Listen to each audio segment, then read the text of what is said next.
Na mtazamaji, kwa hakika si rahisi kwa rais. Ndio maana haikuwa rahisi kwa Ibrahim Traore kuwa kiongozi wa Burkina Faso, lakini kwa hivi sasa uongozi wake umetumiwa kama mfano bora haswa kwa Afrika nzima. I think they haven't understood something.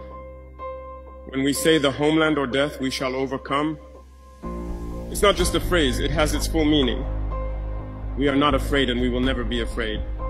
We will continue our... Wengi katika nchi ya wazungu walimuona kama kiongozi wa kidikteta, lakini tunachokiona sasa hivi ni tofauti. Katikati mwa Afrika Magharibi, kiongozi mpya mwenye ujasiri kupindukia ameweza kuchipuka. Ameweza kuvutia hisia za vijana wengi kupigana vikali na ushawishi wa Magharibi ama Western influence kwa lugha ya Kimombo. Captain Ibrahim Traore ndio uso unaotazamwa kama enzi mpya katika uwanja wa kisiasa katika nchi ya Burkina Faso iliyoko maeneo ya Afrika Magharibi. Lakini ilikuwaje kiongozi ndogo kuchipuka katikati ya wanajeshi na kuwa alama ya pambano dhidi ya ushawishi wa Magharibi? Na je, uongozi wake una maana ipi kwa nchi ya Burkina Faso na hata Afrika kwa ujumla? Ungana na mimi Freddy Coutinho ni kusimulie safari ya Ibrahim Traore katika ulingo wa kisiasa. Na Ibrahim Traore alizaliwa mnamo 14 katika kijiji cha Banduki. Alisomea katika shule ya msingi hapo Banduki. Traore alipanda hadi chuo kikuu cha Ouagadougou aliposomea ujiolojia. Ibrahim Traore aliungana na wanajeshi wa Burkina Faso katika mwaka 2009 na kuhitimu kama mwanajeshi katika chuo cha kijeshi cha George Namawa. Baadaye alitumwa katika nchi ya Morocco katika zoezi ya kupambana na ndege za kivita. Baadaye katika mwaka 2014 Traore alipandishwa hadi katika nafasi ya luteni ama lieutenant kwa lugha ya Kiingereza. Aliweza kujiunga na MINUSMA, kundi la wanajeshi la Umoja wa Kimataifa kwa ajili ya kuleta amani katika vita zilizokuwa zikiendelea katika nchi ya Mali. Mwaka 2018 Traore alitambulishwa kama mmoja wa wanajeshi walioonyesha ujasiri katika misheni zao, na hii ilimfanya kuongeza sifa hata zaidi. Sifa hizi zilimfanya akapandishwa kuwa nahodha wa wanajeshi katika mwaka 2020. Not the issue here.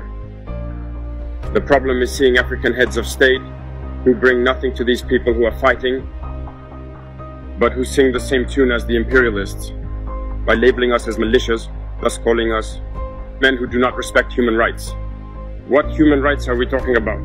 We are outraged by this and it is shameful. Traore alionyesha kughadhabishwa na uongozi wa nchi yake kwa kuwa kikundi cha wanajeshi kilikuwa kinakosa zana za vita, ilhali nchi hiyo ilikuwa na pribu pesa katika ufisadi, na hili lilimfanya akawa msemaji wa wanajeshi walioghadhabishwa na utawala huo. Januari mwaka 2022 Traore alikuwa kati ya wanajeshi walioongoza coup d'etat au mapinduzi ya kijeshi iliyomtoa aliyekuwa rais wa nchi hiyo wa Burkina Faso Paul Henri Sandaogo Damiba. Traore alichukua usukani kama kiongozi wa nchi hiyo, katawala kama wanajeshi huku vikosi vingine vikiundwa kumuondoa mamlakani bila mafanikio. Traore aliweza kukata uhusiano na nchi ya Ufaransa, kujenga uhusiano mpya kati ya nchi yake na nchi ya Urusi. Hivi sasa Burkina Faso chini ya Ibrahim Traore imeweza kubadilika kiuchumi baada ya kuharibu uhusiano wake na nchi za Magharibi haswa.